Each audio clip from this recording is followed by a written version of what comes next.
Hi everyone, I'm Ginger Balch from In Sheep's Clothing Yarn Shop, welcoming you to another episode of Focus on Fiber. Did you know that choosing the appropriate edging for a garment can make the difference between handmade and homemade? Join me today making that all-important decision for the perfect edging. Okay, so today we're going to start with crocheted edgings. And crochet edgings you can use on anything. I like it as a nice finishing sometimes on a knit sweater. Like to do like an edging on for a border, the sleeves. So today what I'm going to do is I'm going to show you a few different edgings that are kind of my favorite ones and some of the kind of basic go-to ones. I'm just going to take this hand-woven scarf that I've got here and use this because it has a nice long edge on it, and we can just kind of go with it. So basic edging for crochet would be a single crochet. So what we would want to do is take our crochet hook and along our edge, and this could be, you know, a crochet edge, a knit edge, doesn't matter. We're going to pull up a loop and then do a single crochet. And then what you can do is just keep taking an edge and pulling up a loop and doing a single crochet. Now, it depends on how heavy your yarn is. Like this yarn that I'm using right now is kind of a chunky yarn, so I don't want it on top of each other. So I'm going to give it a little bit of space between my edging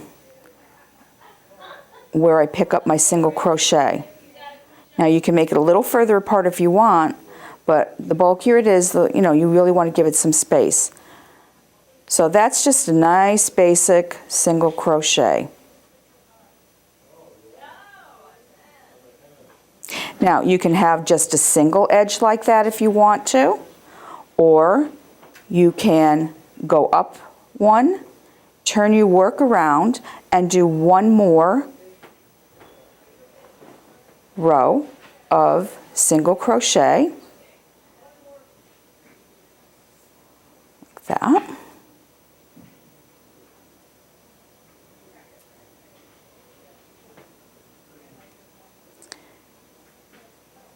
And when we turn it around, we'll see what our right side will look like.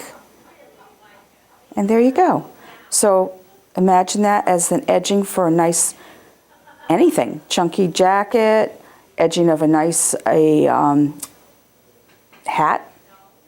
So there's your single crochet edging. And what I'm just going to do is let me just pull out that one row so we can continue along. So then another go-to favorite of mine is a scallop or a shell stitch. And this looks really cute on a baby blanket. Again, edging on a cuff is very pretty, or along a jacket. The scallop is pretty basic. You can really use it for a lot of things. I use a double crochet, so what I would do is I'm going to chain one, and then I'm going to single crochet into the next stitch. I would skip one. That would be pretending that we're working on crochet right now. But then what I want to do is I want to do double crochets. I want to do 5 of them. So I'm going to wrap the hook around my crochet hook, give myself a little space. I'm going to go in, pull up my loop, do a double crochet, wrap around. I'm going to go into the same hole, the same stitch. So I'm going to do 5 double crochets in the same hole. So there's 3, 4, and 5. So there's our shell. Okay, and now we kind of want to anchor it. So what I would do is we give ourselves a little space. We go in, we do a single crochet, and see how it anchors it right down like that? And then say that we want to do another one. We'll skip a little space and we'll go in and we'll do another set of 5 double crochets. Oops. Need to get it into the same hole. There we go. No, I keep catching something. There we go. Okay, so that's 2, and there's 3,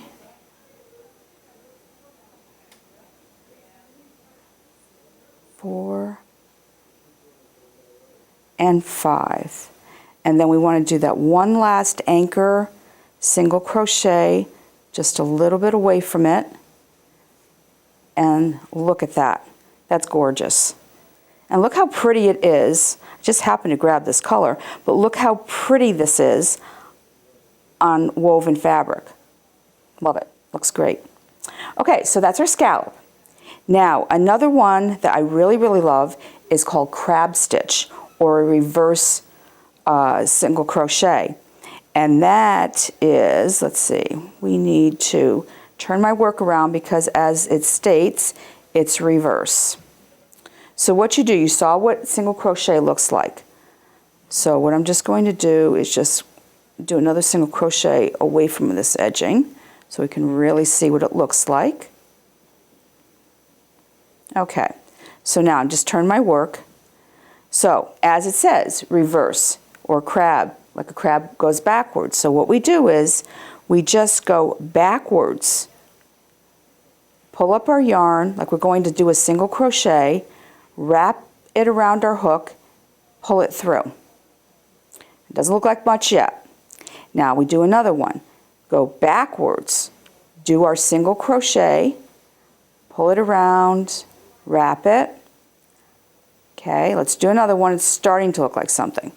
Go backwards, pull up a loop, wrap it around, and look at that. It's starting to look kind of like a cabled edging. We'll do a couple more to really give you the full effect. And it's very simple. It's just sometimes you have to think about it to get it started because it is totally backwards. And we'll do one more. Pull it up. And look at that. There's our crab stitch. I particularly like this edging for when I'm doing, say, a sweater or like a jacket because it gives you, it has some more stability to it than some of the other edgings do. And it just has this really nice knotted effect. So perfect for jackets. So that's our crab stitch. And then another one that I like, and I guess we'll turn this work around, is a Picot. Very, very simple to do. Very, very pretty effect. So with a Picot, what I'm going to do is just, let me get away from my crab stitch here. Okay, so what you want to do is you'll chain 3. Okay, so 1, 2, 3. And then what you do is you slip stitch into the bottom's chain, pull up, and then just slip through. And then work 1, 2 single crochets, or as many as you want. Now I'm going to do another single crochet, and then I'm going to chain 3, and you, depending on how high or low that you want the Picot to be, you can chain more or less. 3 seems to be about the standard, so I'm going to do 1, 2, 3. I'm going to slip stitch back down, and let me just do one more single crochet so you can really see the effect of the Picot. Very pretty. A little daintier look. Again, great on, dainty sweaters, baby things. Looks really cute on baby sweaters. Or the edge of a baby hat. So that's your crochet Picot. And then another one that's kind of fun to do is, it's called a blanket stitch. Or a blanket edging. A blanket stitch is kind of a needle stitch actually. But what you do with a blanket edging is, you would just work some single crochets, as many as you want. It also is determined by how thick or thin your yarn is. So let's just do 4 regular single crochets. And then to get that effect is we're going to go down about 1/4 inch, 1/2 inch. Pull up a loop and just work a single crochet. See how it dips down like that? So then let's just do a couple more single crochets. I'm losing my piece here. 1, 2, 3, and let's dip down again. Pull up a loop. You want to make sure that it matches your previous one. Do your stitch. Let's do another single crochet so you can really see it, or 2. And look at that. There's your blanket edge. It gives you a really pretty finish. And it's flat too. It lays nice and flat. Sometimes it's really important when you want something not to be rolling around on it, on your piece too. So that's your blanket edge. So that's our crochet edges. So now for knitted edges, and I have a bunch of samples of knitted edges.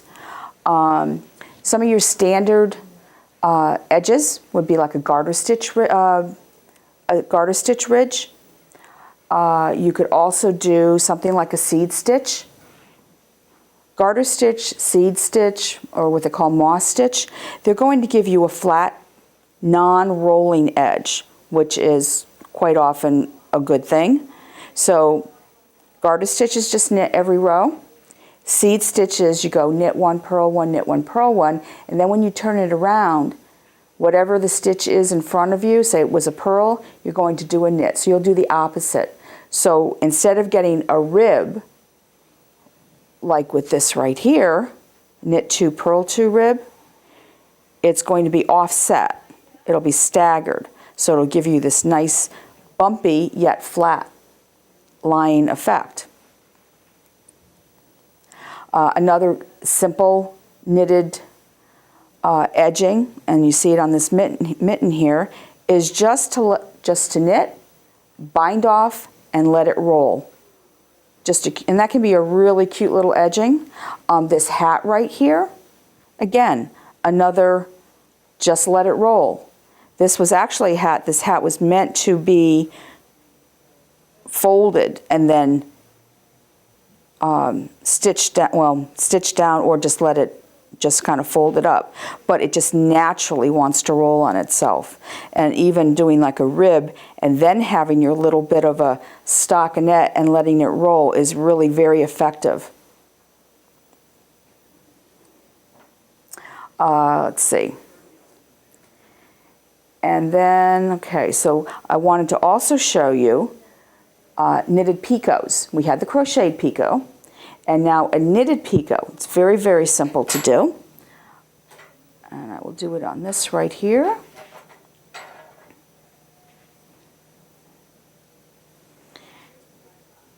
Okay, so let's see. So what we're going to do is, so this edging you're going to do when you get to the end of your work. Some of these edgings you would do when you're starting. But this is, it's going to be a bind off picot. So what I'm going to do is I'm going to bind off, so I'm going to knit 2 stitches and then pull the first one over the second, so that's binding off 1. Knit my next stitch, pull that one over that one, so that's binding off 2, 3, and then 4. Now what I'm going to do is I'm going to slip this stitch back onto my left hand needle, and then I'm going to knit 2 stitches back on. And by doing that, I'll put my needle in between the space here, pull up a loop, and then put it back onto my needle backwards. And then between those 2 loops, I put my needle, I pull up a loop, put that back on my needle backwards. Okay. And now I'm going to cast off 6 stitches using the stitches I just put on. So I'm going to knit these 2 stitches. Okay, and now I'm going to bind off 1, knit the next one, bound off 2, knit the next one, bind off 3, 4,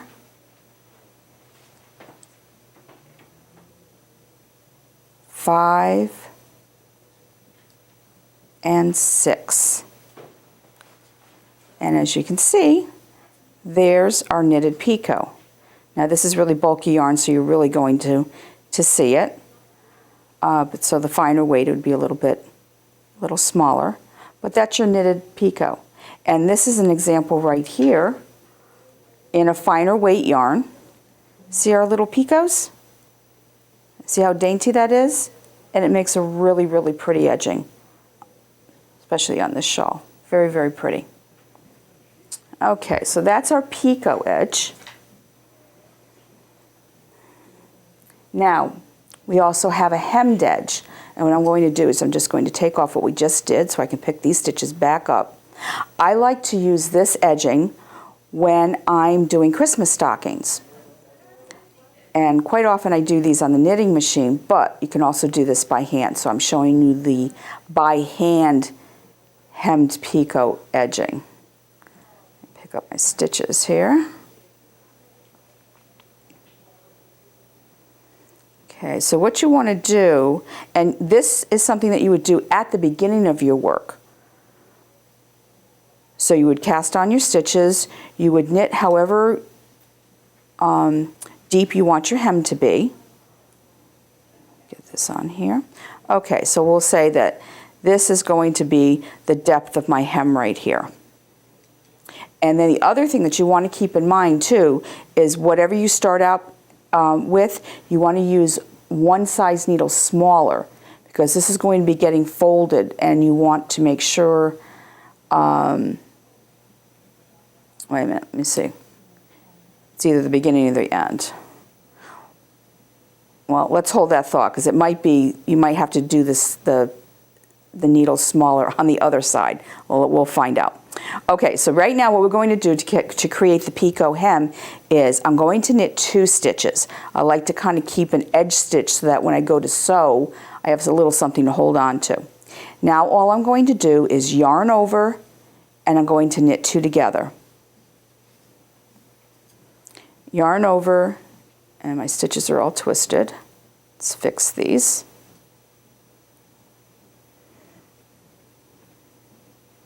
Okay, knit 2 together, yarn over,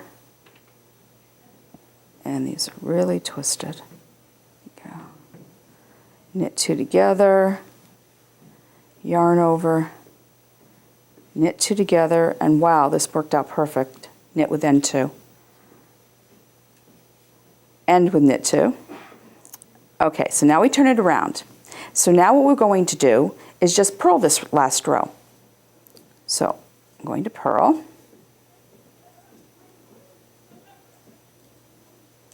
And there's our picots. Well, going to be our picots. Those are our eyelets. There we go.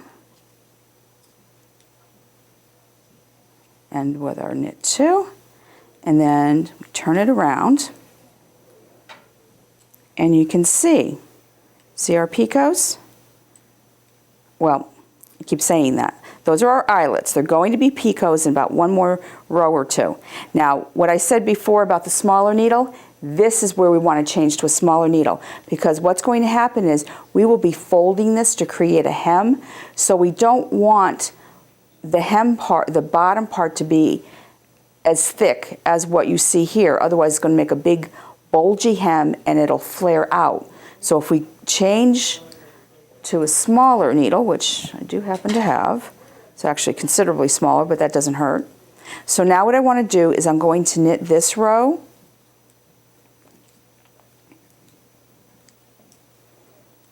In just a couple more rows, you will actually see this hem. And it really is very pretty. It's great for a hat too.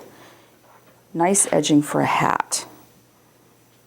Okay, so we're going to purl across this row. Whoops, we want to stay with the smaller needles. It's always a good idea, like when you're changing needles like that, to get rid of the bigger needle.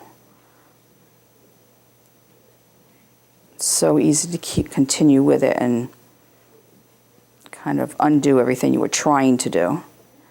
Okay, now this should hopefully give us a good idea once we get past here of how gorgeous this hem is going to be. Okay, so now, so if we turn this over like this, there you go. See that picot? That makes such a pretty edge. Also makes a nice edge, like say for a collar. Wouldn't that make a nice collar? But you can see here when you're turning it over that if this is a little bit smaller, a little bit finer knit, that it's not going to flare out if we kept it to a bigger needle. So anyway, that is the Pico hem.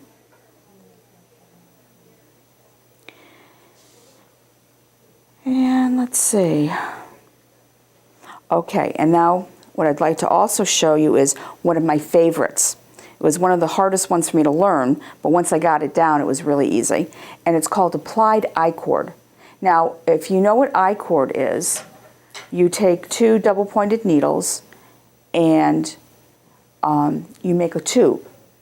What we're going to do is we're going to make, and actually right on this little piece here that we have, if you can see the edge, there's this pretty little I-cord along the edge.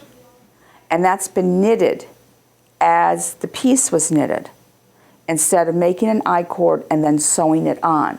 So that's why it's called applied I-cord. So what we do with that is we'll take our edge again, and we'll take our double pointed needles, just need 2 of them this time. And then what we do, just going to cut this. Okay, so our applied I-cord, so we have a little contrast here. First, what we're going to do is we're going to cast on 3 stitches.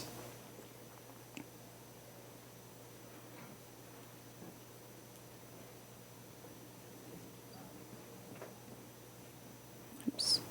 So there's our 3 stitches. And then what we do is, and the whole thing too, I almost did it, is with I-cord is, and I'll just show you quick about I-cord, is you don't turn your work. You cast on your stitches and you don't turn them. That yarn goes across the back of your work and you knit them. You knit your stitches.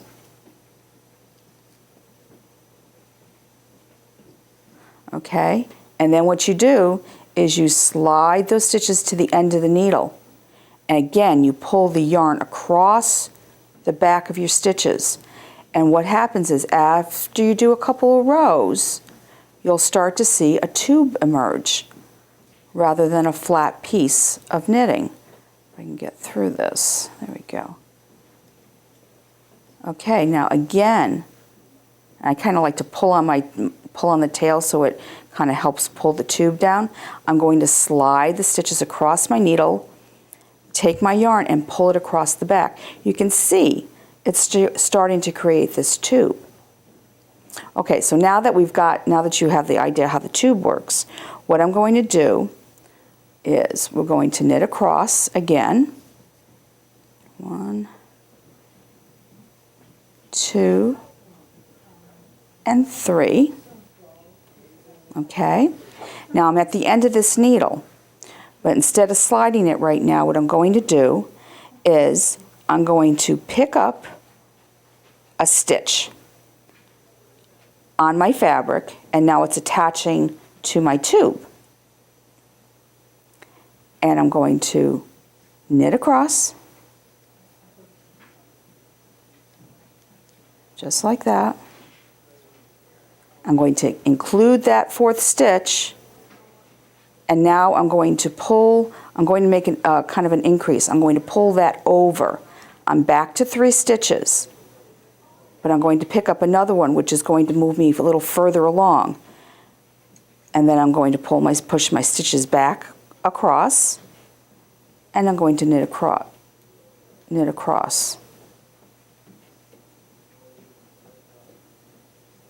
So I'm creating my tube.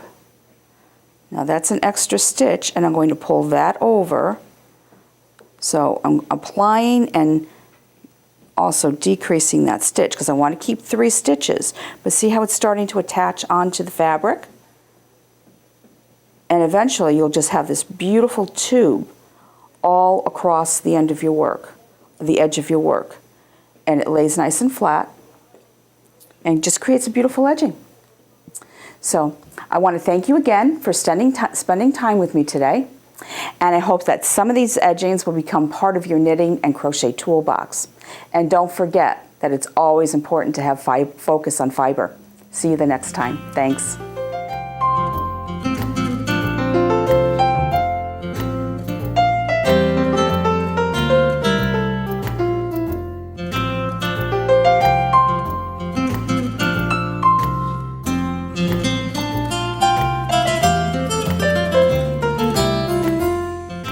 Funding for Simsbury Community Television is provided in part by contributions from viewers like you. Thank you.